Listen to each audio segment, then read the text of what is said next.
In front of Mount Hua's massive temple, the land has turned into a graveyard. Thousands of warriors stand frozen as bodies cover the ground. The leaders of every major sect gather at the front, their faces filled with shock and fury. One old master struggles to believe that this ruined place is the Mount Hua he once knew, while a monk silently observes the destruction. Suddenly, movement appears among the corpses. From the back of the battlefield, a lone man begins to walk forward. As he approaches, his blood-stained and wounded face becomes clear, leaving the leaders stunned. They recognize him as the Plum Blossom Sword Saint. Without hesitation, he releases a massive wave of red energy toward the army. The front lines are crushed instantly as the attack tears through everything in its path. Amid the chaos, a terrifying red aura rises, revealing the true source of the massacre. A hand emerges from the darkness, holding the severed head of Mount Hua's leader. The sect representatives are left speechless. The young warrior then steps into full view, mocking the huge gathering before him. He reveals that he came only because Mount Hua was rumored to be the strongest. With effortless strength, he proves those rumors false. He throws the fallen leader's head toward the crowd, daring them to fight as one. Driven by rage and humiliation, the remaining masters launch a combined attack. Facing them, the protagonist simply smiles, realizing the battle has finally become interesting. As the scene smoothly transitions, the perspective shifts to the real world. The main character, Dong Bong Su, is shown playing a virtual game. Inside the game, he is controlling the Swordmaster and fighting countless enemies. Bong Su finds it hard to believe that he managed to battle so many opponents at once. It becomes clear that everything shown before was part of a newly launched virtual game. Because of the game's extreme violence, featuring relentless bloodshed and highly realistic dismemberment, Bong Su finds it incredibly appealing. He reflects that the game has been flooded with protest emails demanding it be shut down, yet there is truly no other game quite like it. Despite his excitement, he decides that next time he will try to play the game in a calmer manner. As the atmosphere settles, the television in his room displays a breaking news report. The news announces that No, the CEO of Dado Industries, is missing. Watching this report, Bong Su casually assumes that the CEO might even have been killed. He continues watching the news calmly, but suddenly hears strange noises coming from outside his room. Sensing something unusual, Bong Su turns around to investigate. Realizing what the noise might be, he picks up a hammer stick kept nearby and moves from his room into another room. In the next room, a man is revealed, bound and trembling. The man is none other than CEO No himself, whom Bong Su had secretly kidnapped and restrained. The CEO cries and begs desperately for his life, pleading with Bong Su to let him go. Bong Su places his hammer stick against the floor and sits down in front of CEO No, falling into thought for a brief moment. He then moves closer, grips CEO No by the chin, and demands to know why he should be spared. Overwhelmed with fear, CEO No desperately insists that he has done nothing wrong. He claims he has no idea why Bong Su kidnapped and imprisoned him.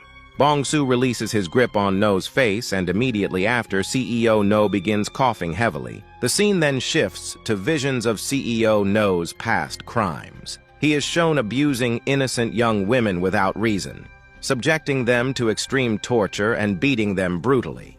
Despite these horrific acts, he continues to feign ignorance, repeatedly questioning what he could have possibly done wrong.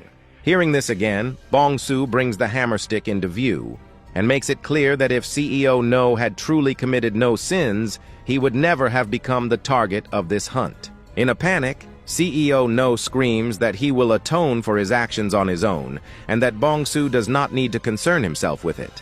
At these words, Bong Su violently grabs CEO No by the hair and declares that only he can deliver the punishment for No's karma. Saying this, he raises the hammer, preparing to strike CEO No once again. CEO No stares at Bong Su with a disturbingly violent expression. In the next instant, he suddenly lunges forward and slams his head into Bong Su's stomach. The unexpected attack prevents Bong Su from bringing the hammer down. The impact forces Bong Su to stumble back a short distance. At that moment, a hidden power awakens within CEO No, and he instantly snaps the ropes binding his hands, freeing himself. Once free, CEO No is filled with twisted joy. All he wants now is to kill Bong Su. He grabs the hammer that Bong-soo dropped and advances toward him with murderous intent. Bong-soo looks surprised at first, but then a smile spreads across his face.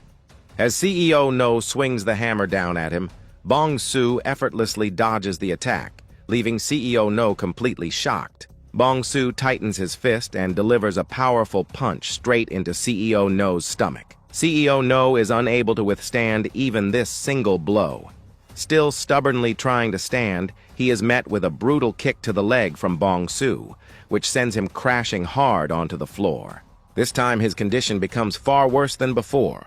Crawling desperately across the floor, CEO No notices a gate ahead, glowing with light from within.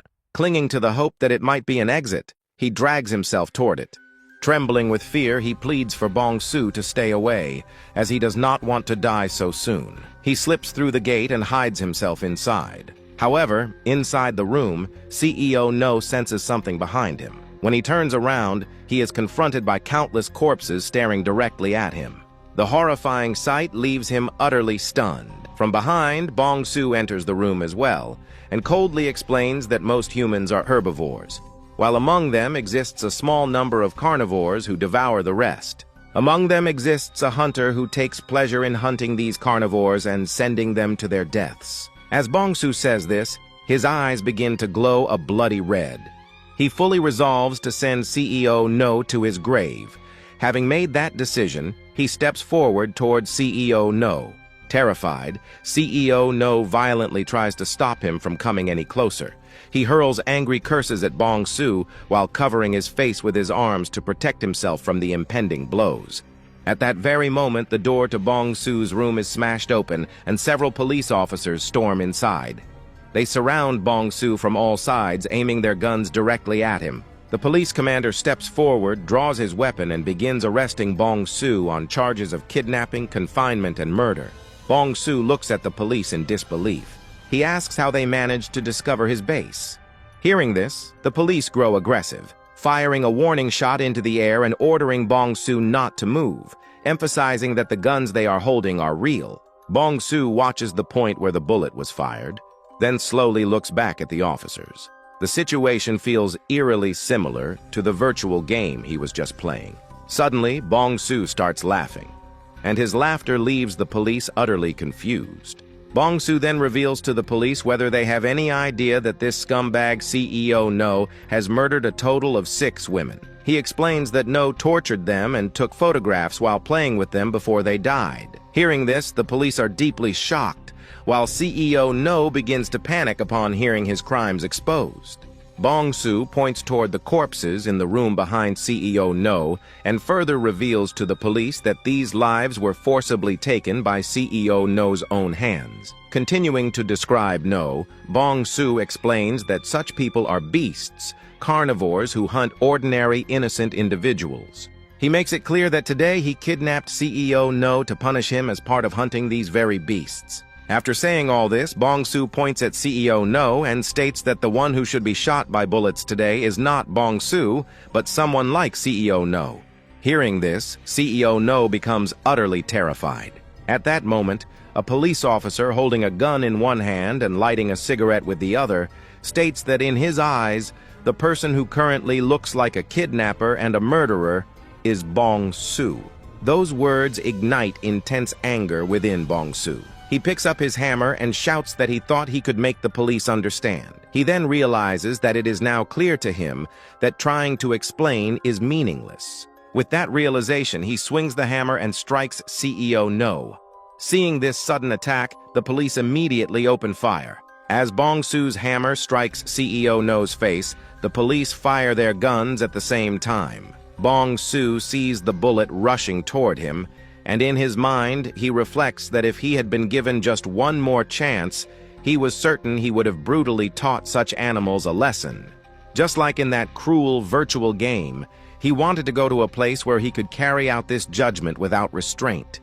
With that thought, the bullet hits him, and his memories begin to flash before his eyes. After some time passes, Bong-soo's eyes suddenly open, and he lets out a loud scream.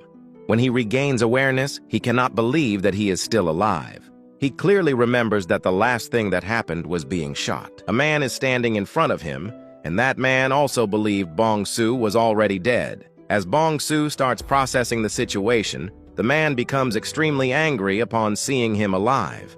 He grabs Bong-su by the collar. The man moves to punch him and angrily complains about how much effort it took to drag him here from the market. He then asks whether he should just kill Bong-su right now. Frustrated, the man shoves Bong-su into the room and leaves, declaring that his job for the day is done and that they will meet again. Bong-su is filled with rage after witnessing these actions. A stone lies near his hands and he tries to grab it. He lifts the stone and attempts to chase after the man, but the stone slips from his hand. Bong-su begins coughing violently. His body feels extremely weak, and he is unable to even walk properly. Confused by all of this, he opens his clothes to examine himself. Looking at his body, Bong-su confirms that this is not his original body. His new body has no visible muscle, with bones protruding as if it has been starved for a long time. He notices countless scars all over his body, each one filled with pain. His gaze then shifts outside. Seeing the moon, he starts to recognize the place he is in. In the distance, he notices a massive Murim empire stretching across the horizon.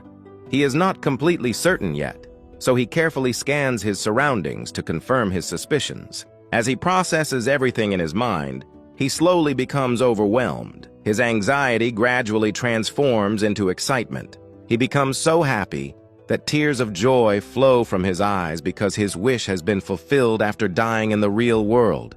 Bong-su begins laughing uncontrollably. At that moment, a message is announced, welcoming player Dong Bong-su to the world of the truly strong Murim Online. Overwhelmed with excitement, Bong-su forms a disturbingly creepy smile.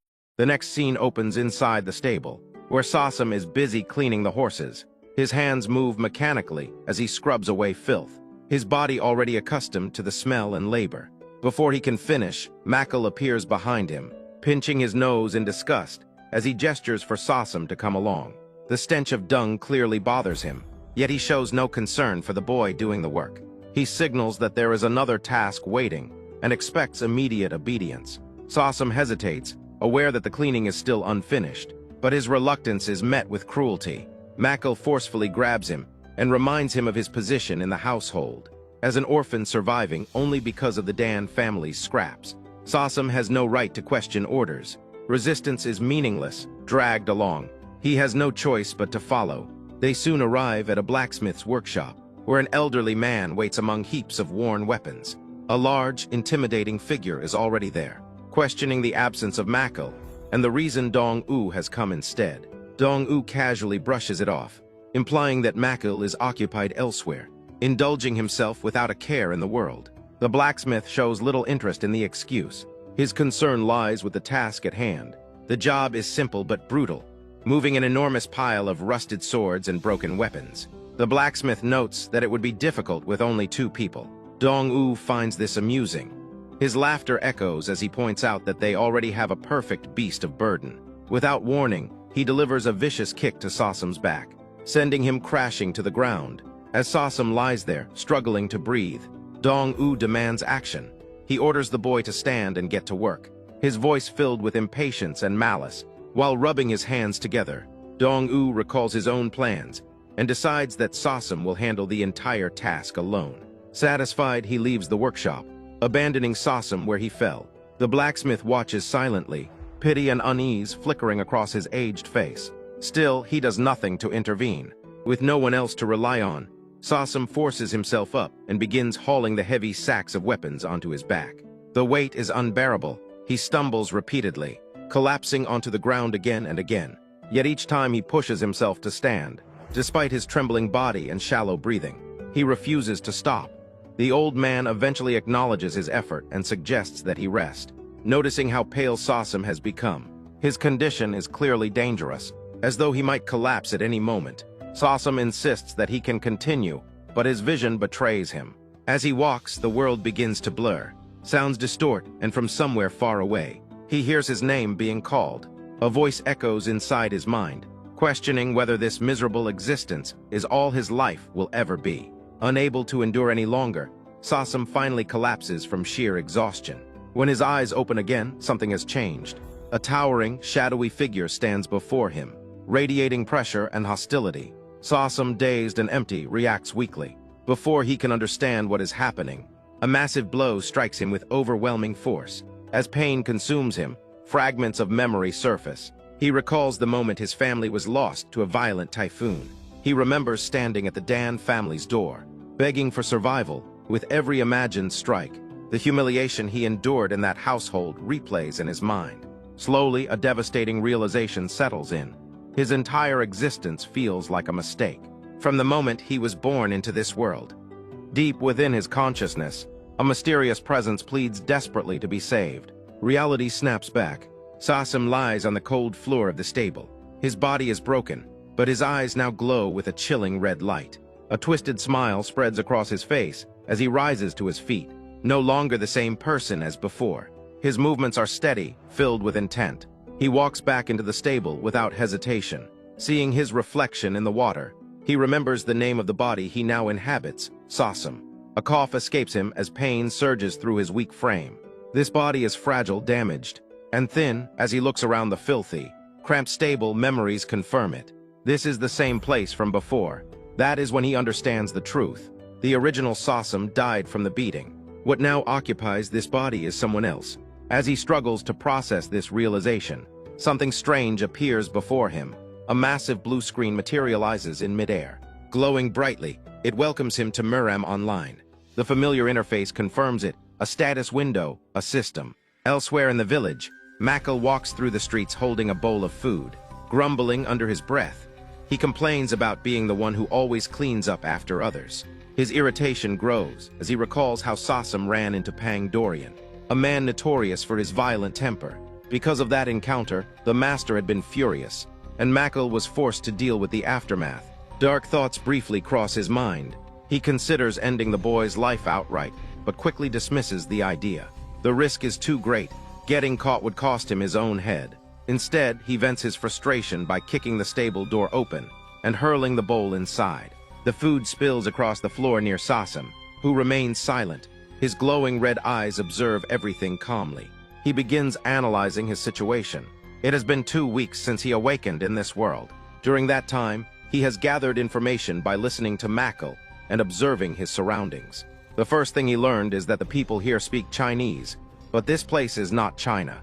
Nearby, he watches guards training in a courtyard, wielding swords with inhuman speed.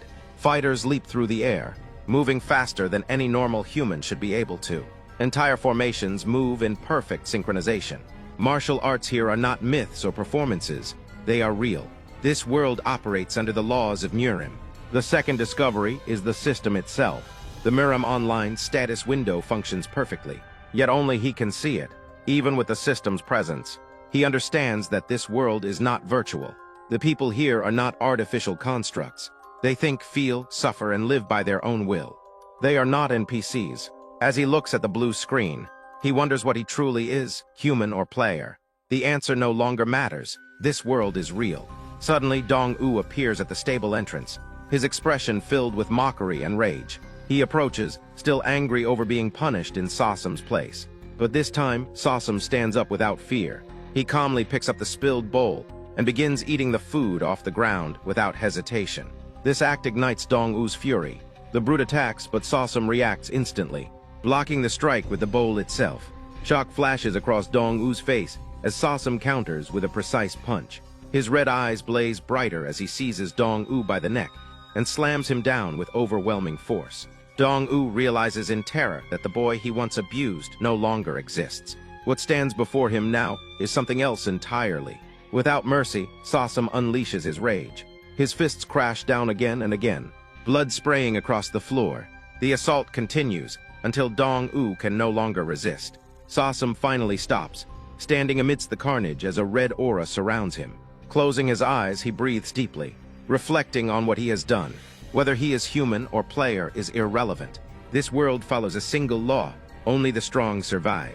Here, strength decides everything. In this place, he does not need to hide. He is no prey. He is a predator. Beyond the village lies the jungle known as Gango, where even greater and more terrifying beasts roam freely. Thinking of them, a smile forms on his face. Once his body recovers, he will begin hunting again, For true predators, this world is not hell. It is paradise, and in the divine land of Murim, Sasam has finally found where he belongs. Back in the present, Sasam lowers himself beside Dango's lifeless body to recover his strength. There is no satisfaction in killing someone so insignificant, yet something important still needs to be confirmed. With a calm expression, he turns his attention to the corpse, preparing to test a theory that has been forming in his mind. As soon as he focuses, a familiar command takes effect. A massive blue interface materializes before his eyes. The inventory window opens instantly, flooding his vision with light. At first glance, Sasam notices a critical difference. In Murim Online, inventory slots were rigidly divided, each item confined to a single square. Here, however, the space is completely open, one vast, seamless void. Curious, he slowly extends his hand into the floating screen. The sensation is real. The interior space stretches endlessly, easily exceeding 100 pions in volume. His eyes move from his own hand to Dango's body, and a new idea takes shape. Remembering how things once worked in the game, he steps closer to the corpse and presses his hand against the man's face. The reaction is immediate. The body begins to distort unnaturally, flickering like a corrupted image. In an instant, blue light engulfs it, pulling it inward as though swallowed by the void itself. Within seconds, Dango's body vanishes completely, leaving no trace behind. Sasam watches in stunned silence. The usefulness of this ability becomes instantly clear. Disposing of bodies has never been easier. A more dangerous thought follows soon after: whether living beings could also be stored inside, and if so, whether they would remain alive. With a thoughtful expression, he decides that further testing will be necessary. The scene shifts to the following day. In a busy courtyard, several men stand around chatting while Sasam quietly sweeps the ground nearby. Though his movements remain slow and submissive, his attention is sharp. Two guards nearby exchange gossip, laughing openly as they talk. Sasam continues working, listening carefully without raising suspicion. Suddenly, one of the men turns toward him in irritation. Without warning, a harsh slap lands across Sasam's face. The force snaps his head to the side, but he does not resist. Blood trickles down his skin as he lowers his gaze. The guard grows angrier, offended by the boy's silence, and assumes he has suddenly become mute. Sasam responds by pretending confusion, his expression vacant and unfocused. The man grabs him roughly by the clothes, convinced the boy is feigning stupidity. After berating him further, the guard points toward a horse and orders Sasam to take it out for a walk. Sasam bows clumsily, stammering just enough to reinforce the act. Annoyed by his inability to speak properly, the guard dismisses him. Leading the horse through the village, Sasam moves through crowded streets and a lively marketplace. Merchants shout, people bargain, and stalls overflow with goods. His eyes absorb everything: paths, faces, habits, escape routes.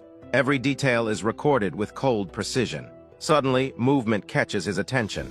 A group of children hide in a nearby alley, watching him with cruel curiosity. One of them suddenly hurls a stone. It strikes Sasam squarely on the head. Pain flashes through him as blood runs down his face. The children burst into laughter, mocking him openly and hurling insults. For a brief moment, something terrifying leaks through. Sasam turns slowly, his presence shifts, and for a split second, his form seems to darken, his red eyes burning with pure fury. The children freeze. One of the boys rubs his eyes, uncertain whether what he saw was real. Then it disappears. Sasam immediately resumes his vacant expression, pretending not to understand what happened. Without reacting further, he turns away and continues walking the horse. Encouraged by his silence, the children resume throwing insults and objects, laughing as they retreat. Sasam ignores it all. His head remains lowered, his steps steady. Insults no longer reach him. Elsewhere, Machil complains loudly as he cleans weapons, grumbling about Dango and the extra work forced upon him. Irritated, he heads toward Dango's room, wondering whether the brute might actually be dead. When he opens the door, shock floods his face. Sasam steps out calmly. Inside the room, every weapon has been thoroughly cleaned and neatly organized. The sight leaves Machil confused and uneasy. He wonders if the boy finished not only Dango's work, but his own as well. Sasam simply stares at him in silence, his expression unreadable. Machil assumes the boy must have changed after nearly dying. Perhaps fear finally taught him obedience. Just as the thought settles, Sasam extends a small pouch toward him. When Machil opens it, his eyes widen. The pouch is filled with coins, payment earned through labor. The gesture leaves him stunned. His shock quickly turns into laughter, convinced that the boy has finally learned how the world works. With rough approval, he takes the money and leaves in high spirits. From a distance, Sosum watches silently. With a cold gaze, he notes the irony. Machil doesn't even realize he has just taken his own money back. Walking through the city, Machil admires the weight of the coin pouch. Satisfied, his mood lifts as he decides to enjoy himself that night instead of visiting his usual place. Soon, he arrives at a large building and tosses the pouch into the air playfully. A man at the entrance greets him warmly, recognizing him immediately. Machil makes his request clear with a leering grin. Though surprised, the man accepts it after confirmation. The exchange is filled with hidden intent. Money changes hands, and Machil is directed toward a room at the far end of the second floor. Left alone inside, Machil waits impatiently. Moments later, a woman enters the room. Her beauty leaves him stunned, far surpassing his expectations. Nervous excitement takes hold as he watches her approach. She kneels gracefully, preparing to serve him, and Machil's grin grows wider as he eagerly allows it. Unseen by him, a single red eye watches through a small hole in the wall. Every movement inside the room is observed with absolute focus. The one spying from the shadows is Sosum. His expression is dark, controlled, and merciless. The scene shifts back to the front desk, where the receptionist calmly directs the visitor toward the second floor.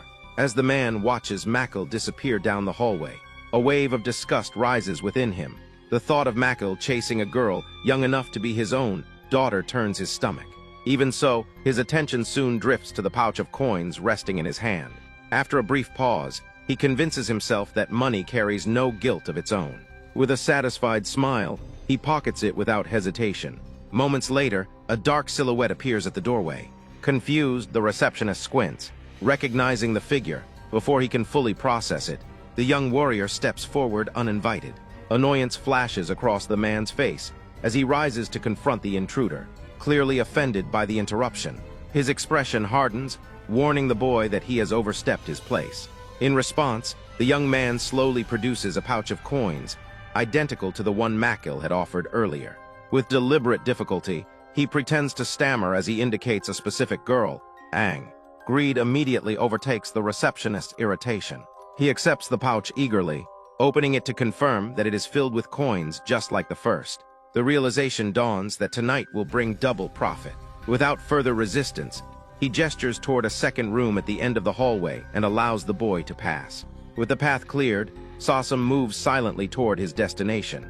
Inside the room, Machil is distracted, unaware of the presence creeping up behind him. The moment a shadow crosses the doorway, instinct kicks in too late. Sosum strikes without hesitation, looping a cloth around Machil's neck and tightening it with brutal precision. Panic floods Machil as his breath is cut off, his body thrashing uselessly as strength drains from his limbs. Fear fills his eyes as he realizes there is no escape. Sosum does not relent. A vicious punch crashes into Machil's face, followed immediately by a devastating knee strike that sends his body flying across the room. The red glow in Sosum's eye burns fiercely as he advances, raining down merciless blows upon the helpless man. Desperation is the only emotion left in Machil's gaze. Moments later, his body goes limp. The fight ends completely. Sosum grips Machil's face briefly, confirming the absence of life. He then sits behind the corpse, a twisted smile spreading across his face. His crimson eyes shine with satisfaction, reflecting the emptiness now frozen in Machil's stare. In the dim room, Sosum's presence resembles that of a predator standing over its kill. He extends his hand, preparing to store the body away. With calculated movements, he begins erasing all traces of the crime. His attention then shifts toward the bed in the corner of the room. There Chojin lies motionless, seemingly asleep. Sosum approaches quietly, observing her without emotion. She remains unaware of the violence that unfolded only moments earlier. Sitting beside the bed, he studies her carefully. Marks on her face and the condition she is in tell him everything he needs to know.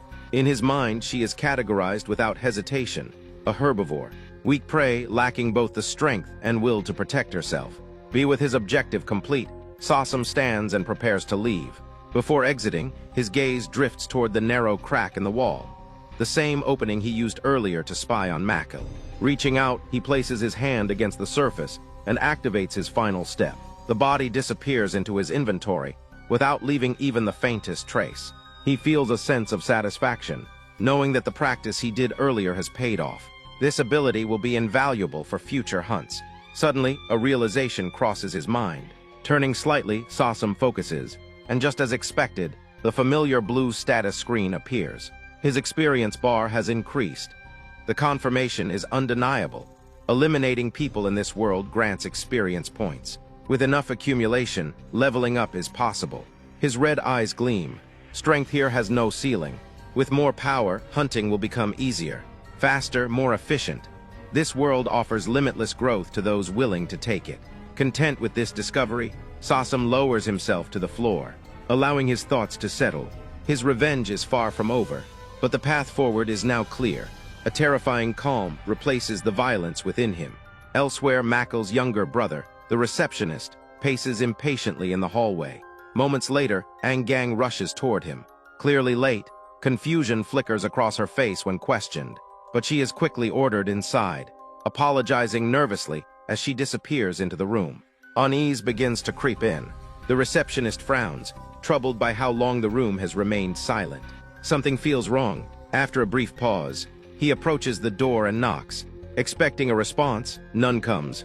Irritation turns to anger as he calls out repeatedly, receiving nothing but silence in return. Then, a scream tears through the hallway. Horror surges through him as he crashes through the door without hesitation. Inside, Chojin is curled up on the bed, shaking violently in terror. His eyes widen as the full scene comes into view. From the ceiling hangs a dark figure, swaying slowly. Feet dangle in the air, lifeless. It is Makel. The sight freezes him in place.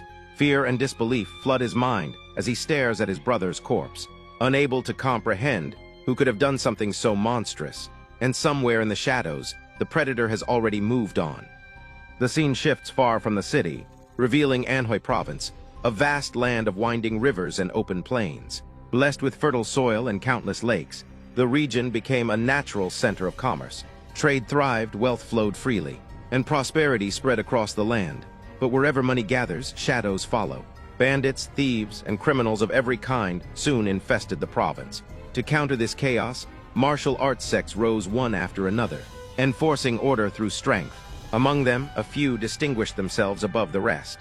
The most renowned lineage was the Naming family, while the largest and most influential power was the Dan family. The Dan family was feared not only for its military might, but also for its intelligence network, the Black Crow Division. This division's information-gathering abilities surpassed even those of the Beggar sect. Secrets, movements, and rumors rarely escaped its grasp. Recently, however, even the Black Crow Division had been shaken. Inside a quiet room, a subordinate respectfully presents a scroll to his superior. The man receiving it is Dio, leader of the division. His expression is grim. The report details a disturbing phenomenon, a sudden surge of suicides across the province. Nearly 100 lives have already been lost. Previously, such incidents were rare, 1 or 2 cases a month at most. Now they are occurring in clusters. Every case appears flawless, every trail leading cleanly to suicide. The perfection itself troubles Dio. The patterns feel artificial, constructed rather than natural. He orders confirmation of the first recorded death. The answer unsettles him. The first victim was Makel, a member of the Dan family itself. That detail alone raises alarms. Dio demands to know the exact location of the incident. When informed that it occurred at an inn, he decides to investigate personally. The subordinate is visibly shaken by this decision, but Dio insists. Only first-hand observation will reveal the truth. Soon after, Dio and his men arrive at the Bungyanging Inn. He stops before a particular door and confirms that this is the room where the body was found. The receptionist, Makel's younger brother, verifies it, still visibly shaken by the memory. With a sharp gaze, Dio begins his inspection. As he surveys the room, suspicion grows stronger. Everything appears too clean, too closed, no signs of forced entry, no trace of struggle. For an outsider to enter unnoticed would have been nearly impossible. That leaves only one possibility. He studies the wooden wall closely. Its structure differs from the others. Dio explains that removing certain boards could create a hidden passage, but there is no sign the wall was disturbed. Turning his attention upward, he questions how the ceiling beams could have been moved without destruction. The receptionist denies such a possibility, explaining that the beams are tightly fixed between floor and ceiling. With no clear entry point, Dio briefly considers the conclusion of suicide once more. Still uneasy, he asks whether anyone stayed in the adjacent room. The answer comes quickly. There was a guest who arrived at the same time as Makil. When asked who it was, the name given is Sasam. Elsewhere in the city, Sasam walks a horse calmly through crowded streets. His mind remains focused. He reflects on his earlier kill and realizes the experience gained from Makil was far greater than from previous targets. This leads him to an important conclusion. Makil had been a martial artist. Stronger prey yields greater rewards. However, Sasam knows his current strength is still limited. Until his body and level improve, he must choose his targets carefully, among civilians and weaker warriors alike. Suddenly, a broad-shouldered man with a vulgar grin approaches, soon joined by several others.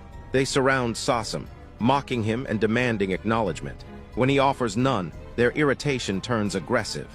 Sasam immediately categorizes them as ordinary street thugs. A faint memory surfaces, even in his former, broken state. Sasam had belonged to the Dan family. He briefly wonders how the original Sasam endured such humiliation for so long. Annoyed by his silence, one of the thugs strikes him. A larger shadow steps forward, seizing Sasam and dragging him, along with the horse, into a narrow alley. Sasam calmly considers eliminating them on the spot. His inventory could make it easy, but he dismisses the idea.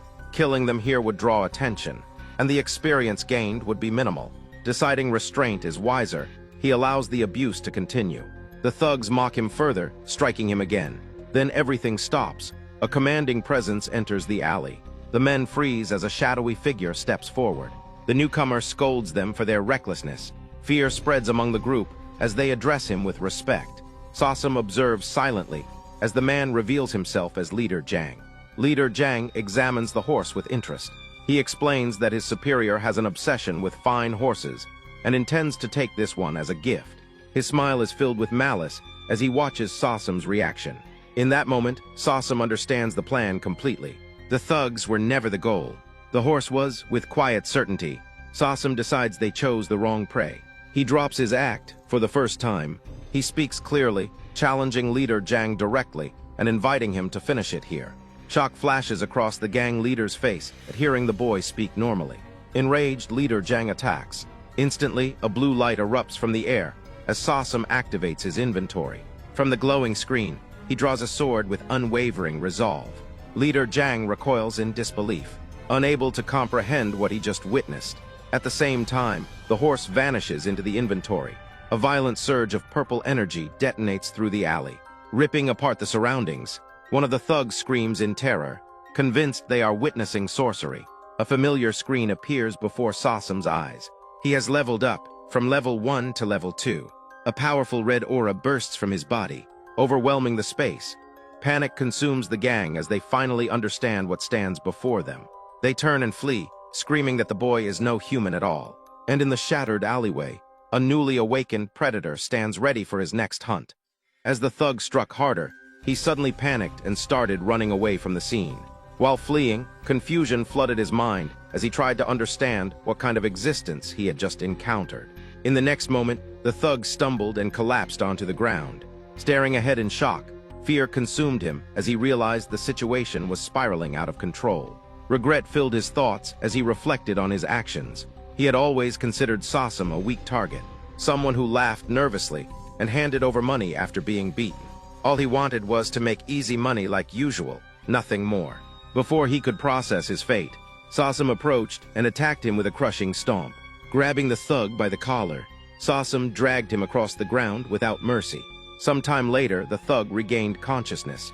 When he opened his eyes, he saw Sasam calmly sitting in front of him. Noticing that the thug was awake, Sasam acknowledged it coldly and stepped closer. The thug's fear intensified as Sasam closed the distance. Sasam pressed a knife against the thug's throat and demanded information about the man who had died earlier while pretending to be tough. Terrified, the thug revealed that the man was named Jangho. Sasam focused on the name and recalled the organization Jangho had mentioned earlier. The thug explained that it was called the Black Snake Society. As Sasam processed this, the thug revealed more. The Black Snake Society was one of the ebony syndicates that controlled the back alleys of Bongyang. Jangho was not just a member, but an executive within the Black Snake Society. Sasam connected the details and remembered Jang Ho mentioning the leader as well. Panicking, the thug confirmed it and revealed the leader's name as Bang Po-yom. He admitted that Bang Po-yom had ordered Jang Ho to kill Master Sasam and retrieve the horse. Sasam reflected on the information. The Ebony Syndicate and the Black Snake Society had a clear hierarchy and a boss. In modern terms, they functioned exactly like a gang. Sasam then demanded that the thug reveal everything he knew about both the Ebony Syndicate and the Black Snake Society. He made it clear that the thug's survival depended entirely on the usefulness of the information. Hearing this, the thug felt relieved and hopeful. In the very next moment, the scene shifted to the thug lying lifeless on the ground. Sasam calmly opened his inventory and disposed of all the bodies without leaving a trace. Afterwards, Sasam sat quietly at the scene and reflected on what he had learned. The existence of the Ebony Syndicate stood out as a crucial discovery. He had been searching for prey that fell somewhere between martial artists and ordinary civilians, and he had found it unexpectedly. From that moment on, Sasam resolved to prepare himself to hunt these people as his primary targets. Looking down at his hands, Sasam noticed that every mark had vanished completely. All his previous wounds had healed the instant he leveled up. Not only the scars on his hands, but every injury on his body had disappeared. The possibility crossed his mind that even fatal damage to the heart or brain might be healed under the right conditions. If he was close to leveling up, taking a certain amount of risk might be acceptable. His thoughts shifted to the light that had filled the alley during the level up. While visually striking, it was also dangerous, as it could easily attract unwanted attention. That glow had to be concealed at all costs. The inventory-based method of killing posed the same risk. He could not afford to be discovered by anyone. A hunter hiding among prey had to appear completely ordinary. Only by blending in and becoming indistinguishable could one become the ultimate hunter. The safest approach was to level up only after the hunt ended, or in a place where only prey existed. After organizing his thoughts, Sasam stood up beside his horse. He reflected on how dangerous the situation could have been if Jang Ho had been more cautious or stronger. Relying solely on the disguise of being mute was no longer sufficient. Sasam concluded that he needed to grow stronger as quickly as possible without being discovered. The only way forward was to kill more enemies, and stronger ones at that. That ruthless resolve was now firmly set in his mind. Soon after, a system message appeared in front of Sasam. It reported that a critical error had occurred in the Murim online system. The message insisted that there should be no issues with continuing the game, yet the warning itself remained unresolved. Seeing this, Sasam reflected that the error had appeared right after he reached level 2. He concluded that the cause was most likely himself, since both the game system and his own existence, which should never have existed in this world, were operating simultaneously. He reasoned that the problem stemmed from this discrepancy. At the same time, he acknowledged that his very presence in this world could already be considered a critical error. Sasam then checked his status window. The stats that had previously been displayed as question marks were now shown as gauge bars. He wondered if this change was also related to the critical error, reasoning that in reality, not everything could be perfectly quantified like a game. Next, Sasam examined his skills within the system. Skills such as stab, slash, block, and throw were listed, along with several others. He recognized these as passive skills commonly generated when creating a character in Murim Online. However, one skill stood out. Spirit Eye was something he had never encountered before. There was no separate description attached to it, leaving its nature unclear. At that moment, the system announced that the activation conditions for Spirit Eye had been met. The skill began casting automatically as an enemy with a level difference of 10 or more had entered within a 20-meter range. As the message persisted, the distance steadily decreased. Observing this, Sasam suspected that the skill functioned as some kind of early warning system. As the distance shortened further, his attention shifted toward the gate. He reasoned that the approaching presence was likely not an enemy. Very few people would dare to break into the Danri clan, and an intruder would not move this slowly. The person approaching was most likely an expert from the Danri clan itself. Sasam still did not know how large the difference of 10 levels truly was, but considering the effort and the risk to life it had taken just to reach level 2, the gap had to be enormous. He calculated how many ordinary people would need to be killed to reach level 10. The number would likely be in the thousands or even tens of thousands. That difference represented the value of those lives. and among the figures of the Danri clan. A likely candidate was approaching. As the door opened, a man stepped inside and placed a hand on Sasam's shoulder. He identified Sasam and asked whether he was the one who had killed Makil. The moment Sasam saw the man, panic set in. The man then circulated internal energy through his hand, sending it deep into Sasam's body. That energy flowed throughout Sasam's entire body, thoroughly inspecting him from the inside. After completing the inspection, the man calmly removed his hand from Sasam's shoulder and left the place along with his subordinates. Sasam remained silent, watching them depart without saying a word. Outside, one of the subordinates questioned why the man had left immediately without conducting a proper interrogation, and asked whether he had been suspicious of the boy. The man acknowledged that he had been suspicious, which was why he had injected internal energy into Sasam's body earlier. He explained that if Sasam had practiced martial arts even slightly, there would have been a clear trace. The subordinate asked about the result. The man explained that Sasam's body was completely empty. He possessed no internal energy at all, and was nothing more than an ordinary person who had never learned martial arts. As they continued walking, the man reflected on whether all those people had truly committed suicide rather than being murdered. If it really was a plague, he wondered how many more lives would be lost before it finally ended. On a night when the moon shone eerily, contrary to Gidio's concerns, the suicide plague vanished from Bangyang. In its place, a new wind of slaughter began to blow through the city. Soon after, heavy rain poured down across the area. Inside a bar, several people sat together drinking alcohol. One of them, while drinking, brought up a certain story to his companion. The companion immediately recognized it as the tale of the nameless swordsman, and noted that there was probably no one left who had not heard of it. The first man insisted that the figure should be called the Great Nameless Swordsman, praising how he was hunting down and killing members of the Ebony Syndicate. The second man warned him to lower his voice, fearing that someone might overhear. Laughing it off, the first man dismissed the concern and declared that among the so-called powerful Ebony Syndicate groups, the White Tiger Unit and the Red Wolf sect had already been completely wiped out. The second man countered that there was still one place left and cautioned that if members of the Black Snake Society heard such talk, the consequences would be severe. The first man confidently replied that their time would come soon as well, declaring that the Great Nameless Swordsman would completely crush the Black Snake Society next. As their conversation continued, another man inside the bar quietly listened to everything. Without saying a word, he finished his drink, stood up, and silently walked out of the bar. Night had swallowed the surroundings as rain poured down relentlessly. Outside the gates of the Society of the Black Snake, one guard had fallen asleep while on duty. Another guard arrived, furious, and struck the sleeping guard hard on the head, shouting that he was actually falling asleep at a time like this. The first guard snapped out of his sleep in panic and apologized repeatedly. The strict guard warned him to stay awake and reminded him that everything was in chaos because of the nameless wanderer. He explained that 3 members of the Black Faction had already been exterminated, 3 in total, and that only the Black Serpent Society remained now. As he continued speaking, he suddenly felt that the first guard had fallen asleep again. Enraged, he shouted at him, calling him a bastard and yelling that he had fallen asleep once more. But in the next moment, he noticed the guard's dead body. Blood was still fresh, as if someone had just sliced him with a sword. Shocked, the strict guard realized that this could only be the work of that wandering warrior without a name. Before he could fully process what had happened, Sasam appeared behind him and slit his throat with a sword.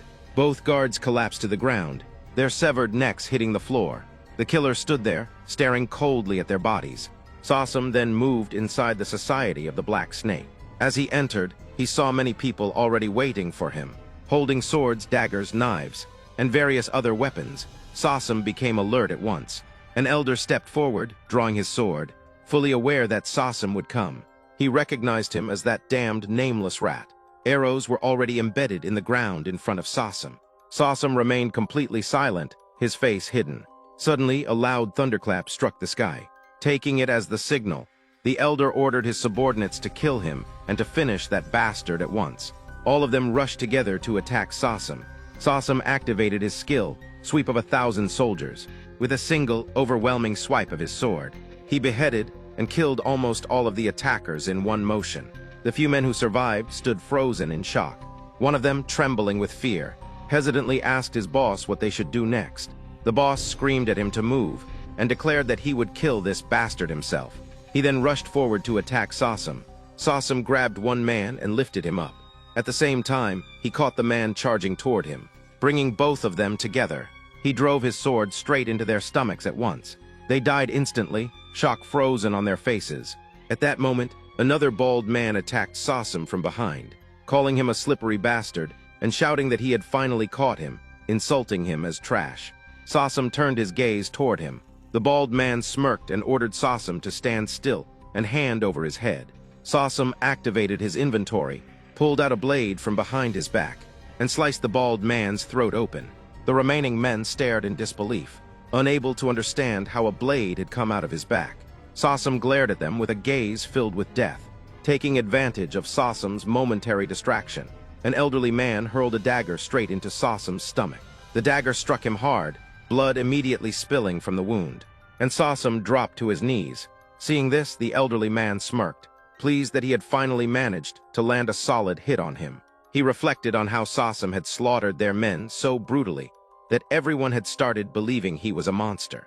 Yet now, in the end, he looked no different from a human who could be killed. The remaining men stared at Sasam with creepy smiles spreading across their faces. Suddenly, Sasam grabbed the dagger embedded in his stomach and ripped it out himself. He began laughing loudly. The men froze in shock, unable to believe what they were seeing, wondering why this bastard was laughing. Sasam then gave them a chilling smile. His eyes turned red as he charged at them, holding two daggers, moving like a starving monster hunting its prey. All of them screamed in terror. Hearing those screams from outside, another man panicked, biting his nails, grinding his teeth, and clutching his hair as he noticed that the screaming had clearly started to fade away. He realized that only 13% of their forces remained. Panic took over as he wondered if a single person was really going to kill them all. He tried to justify their crimes in his mind, thinking that they had only extorted people a little, engaged in human trafficking, sold women and alcohol, and done nothing more. He convinced himself that they had only killed things that did not even look like people. Still, fear overwhelmed him as he accepted that there were far worse people in the world than him.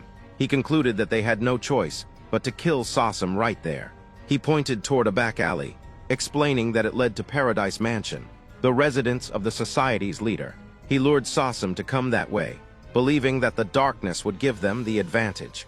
As he looked toward the mansion, he noticed that even within the darkness, several men were already hiding, ready to ambush Sasam. Soon after, he saw Sasam step out of the Society of the Black Snake. He immediately ordered the others to fire arrows at him. A barrage of arrows was launched toward Sasam all at once. Sasam leapt into the air and narrowly dodged every single arrow. From a distance, the man could no longer see Sasam clearly and began to wonder if he was finally dead. No one could tell who Sasam really was or even what gender he was, since his entire body remained fully covered. Suddenly, a scream erupted from their base. Then another. One by one, they saw Sasam cutting down every man, slitting their throats effortlessly. The man stood frozen in terror, horrified by what he was witnessing. Still, he clenched his sword and stepped toward Sasam, realizing that everyone else might already be dead. Overcome with fear and desperation, he recognized the truth. Sasam was the nameless wanderer. He struggled to understand what Sasam wanted and why he had come after them at all, unable to comprehend what they had done to deserve this fate. As he looked into Sasam's blood-red eyes, shock and terror seized him completely. The man screamed in defiance, denying that Sasam was any god of death and questioning what right he had to act this way. Before he could finish, Sasam moved instantly and sliced the man's throat. The head fell to the ground below, separating from the body in a brutal instant. After that, Sasam made his intent clear, declaring that he desired only one thing: their lives. The scene then widened to reveal the aftermath. The entire area was filled with corpses. Blood spread in every direction. Every body lay motionless, each throat cleanly cut. As Sasam stood there, staring at the carnage, a faint smirk formed on his face. It was then revealed that he was the leader of the Black Snake Society, Bang Poyam. Sasam revealed that his first targets were the White Tiger Gang. He killed Jang Ho and leveled up, but he was still very weak compared to them. Lures and arson became the methods he used to hunt. Ambushes followed one after another. By the time Beek Ho, the leader of the White Tiger Gang, finally realized what was happening, more than half of the White Tiger Gang was already dead. In that process, officers and villagers gave Sasam a nickname for his murders. He came to be known as the Nameless Wanderer. After obtaining the new mask called Nameless Wanderer, it became even easier for him to eliminate members of the Black faction. When he killed the gang leader of the White Tiger gang, his level reached 5. At that moment, he gained his first active skills. A system window appeared and notified him that he had learned new skills. King Gong was acquired. The 3 powers sword technique was acquired. The system window closed. His status showed Catfish, Jessive, level 11 with 14% progress. King Gong appeared as a martial technique that lightened the body, currently applied at level 0, with level 1 and 0% mastery. The 3 powers sword technique, first move, sweep of 1,000 soldiers, appeared as a strong horizontal cutting move, currently applied at level 1 with 0% mastery. Sasam smirked as he thought about the 3-skill technique and its power. Finally, he was able to confront the members of the Black faction directly. By the time a game began among children, imitating the warrior known as the Nameless Wanderer. The Red Wolf cult had already been wiped out of the world. The remaining members of the Black faction in Dingyang were only those from the Black Serpent Society. On the other side, the leader of the Black Snake Society, Bang Poyam, sat on his balcony watching the rain. Sasam made his way there. Seeing Sasam, Poyam recognized him as the Nameless Wanderer. Sasam remained silent. Poyam laughed and mocked the idea of Sasam being a hero, pointing out his sinister appearance. Sasam stated that he was not a hero. Poyam reacted to this by questioning the reason behind Sasam killing members of the Black faction. Sasam laughed creepily, his red, bloodshot eyes glowing, and explained that he killed because he was not a hero. Poyam burst into laughter, claiming that Sasam had fooled everyone in Banyang. Sasam responded with his own eerie laugh, making it clear that he had not fooled anyone, and that people had chosen to believe it themselves. Poyam stepped forward while taking his sword in hand, expressing that Sasam was an interesting individual. He acknowledged that even after crossing the River of 3 Crosses that day, he felt no regret about it. With a creepy smile spreading across his face, Poyam welcomed the confrontation, regardless of whether Sasam was truly the nameless wandering warrior or not. Poyam understood that Sasam had come to kill him. Determined and confident, Poyam prepared himself to test Sasam's strength. Blue aura erupted from Poyam's body, and his eyes began to glow bright blue as he rushed towards Sasam. At the same time, red aura burst from Sasam's body, his blood-red eyes glowing fiercely as he charged straight at Poyam. Their swords collided head-on in a violent clash. Poyam struck Sasam in the stomach, slicing it open as blood poured out. Despite the injury, Sasam continued attacking without hesitation. Shocking Poyam in response, Poyam activated his skill, Juna Opening. He judged the timing and realized it was too short and would not arrive in time. Even so, he smirked confidently before launching his next attack. With a precise strike, Poyam severed Sasam's arm, blood spraying from the wound. Sasam was left stunned and stumbled backward before collapsing to the ground. Poyam smiled again with a disturbing expression and pressed his attack, observing that Sasam's body was clearly not in perfect condition anymore. As Sasam blocked the incoming strikes, he focused on the fact that his wounds were being targeted repeatedly. He understood that if this continued, defeat was inevitable, even if it meant sacrificing his own flesh. Poyam extended his tongue with a mocking smile, questioning Sasam's intent, and then unleashed his 3-pointed sword technique. He struck Sasam again, causing more blood to spill. Using his technique, Poyam wrapped a rope-like weapon tightly around Sasam, restraining him completely, and then cut off his arm from his body. Laughing triumphantly, he celebrated that he had finally caught him and that the technique worked perfectly. He acknowledged that it was his first time using a flexible sword. Suddenly, Sasam smirked and kicked Poyam away. Poyam was sent flying and crashed at a distance. Sasam was then shocked to see Poyam stand up once more. Looming behind him in the shadows was a massive blue snake. Poyam smirked again, noting how unusual Sasam truly was. Only 10% remained. Poyam reflected on the situation as if it were a dinner hunt. He observed that Sasam did not hesitate to use his own body as bait. He recognized that this was not the way a martial artist fought, but the way an assassin or a hunter operated. He understood that, in a life-and-death battle between martial artists, the one who concealed more always held the advantage. Poyam had more to hide, while Sasam had less, and that difference became Sasam's fatal mistake. With confidence, Poyam ripped open his shirt, declaring that Sasam had nothing left. Then it became clear that Po-Yum's body itself resembled that of a snake. He merged completely with his shadow snake, their forms blending into one. With overwhelming power, he rose into the air. Sasam witnessed this transformation in shock. Po-Yum grinned as he mocked Sasam, declaring that Sasam would die just like Linnea once did, calling him an unnamed killer ghost. Immediately after, Po-Yum's giant snake opened its massive jaws and lunged forward toward Sasam.